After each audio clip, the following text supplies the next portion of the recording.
요즘 돈의 흐름이 멈춘 것 같습니까? 열심히 사는데 이상하게 풀리지 않는 시기, 들어와도 오래 머물지 않고 기회는 눈앞에서 멈춰 서 있는 느낌. 혹시 재물복이 없는 걸까요? 아닙니다. 재물복은 없는 것이 아니라 흐름이 막힌 것입니다. 그리고 그 시작은 언제나 마음입니다. 재물은 결과입니다. 복은 그 재물을 담는 그릇입니다. 그릇이 준비되지 않으면 들어온 돈도 머물지 않습니다. 그릇이 좁으면 많이 들어와도 금세 넘쳐 사라집니다. 지금 당신의 마음은 어떻습니까? 고요합니까? 아니면 불안합니까? 돈을 원하는 것과 돈에 쫓기는 것은 다릅니다. 원하는 마음은 조용합니다. 쫓기는 마음은 항상 급합니다. 이번 달만 넘기면 된다. 이번 계약만 잡으면 된다. 이번 기회만 놓치지 않으면 된다. 그 말 속에 두려움이 숨어 있지는 않습니까? 두려움은 판단을 흐립니다. 조급함은 시야를 좁힙니다. 좁아진 시야는 실수를 만들고 실수는 흐름을 끊습니다.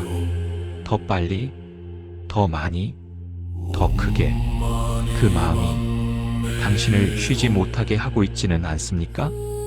숨이 가빠지고 마음이 거칠어지고 사람이 부담스러워지고 있지는 않습니까? 탐욕은 스스로를 묶습니다. 움켜쥘수록 빠져나가고 놓아줄수록 돌아옵니다. 재물은 물과 같습니다. 물이 흐르면 맑아지고 멈추면 탁해집니다. 당신의 재물은 흐르고 있습니까? 아니면 어딘가에서 멈춰 있습니까? 혹시 요즘 사람을 숫자로 보고 있지는 않습니까? 이익이 되면 웃고 이익이 안 되면 멀어지지는 않았습니까? 관계를 계산하고 호의를 따져보고 진심보다 조건을 먼저 보고 있지는 않습니까? 재물은 관계 위에 세워집니다. 사람이 떠나면 흐름도 함께 떠납니다.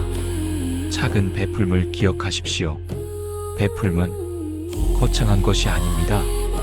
따뜻한 말 한마디, 고맙습니다. 수고 많았습니다. 괜찮습니다. 그 말 한마디가 흐름을 만듭니다. 진심 어린 이해 하나가 길을 엽니다. 당신은 마지막으로 누군가에게 진심을 건넨 적이 언제입니까? 그리고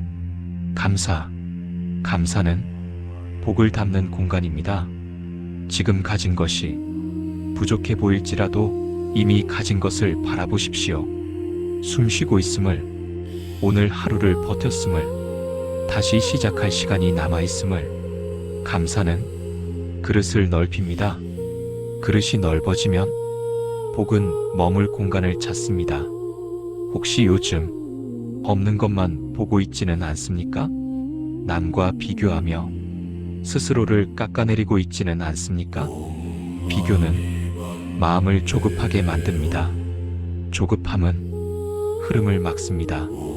지금 이 순간 멈추십시오. 숨을 천천히 들이마시고 내쉬십시오.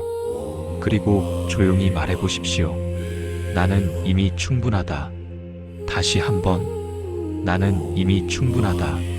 지금 부족해 보여도, 지금 느려 보여도, 지금 멈춘 것처럼 보여도 흐름은 완전히 사라진 것이 아닙니다. 잠시 고여있을 뿐입니다. 두려움을 내려놓으십시오. 비교를 멈추십시오. 탐욕을 줄이십시오. 그리고 작은 베풀음을 시작하십시오. 하루 3번 작은 감사 하나씩.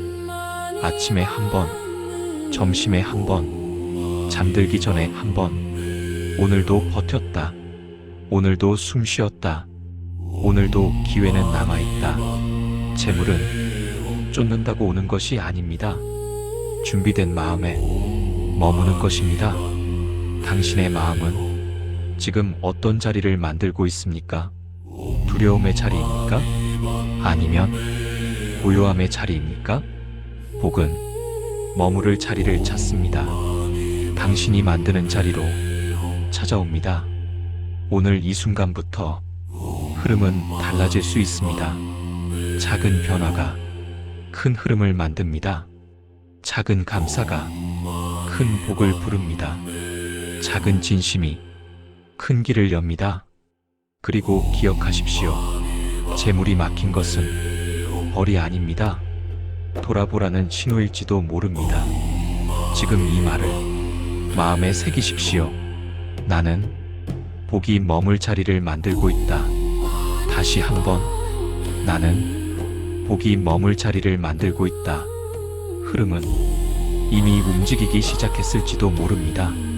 조용히, 천천히, 하지만 분명하게 복은 이미 당신을 향해 오고 있습니다.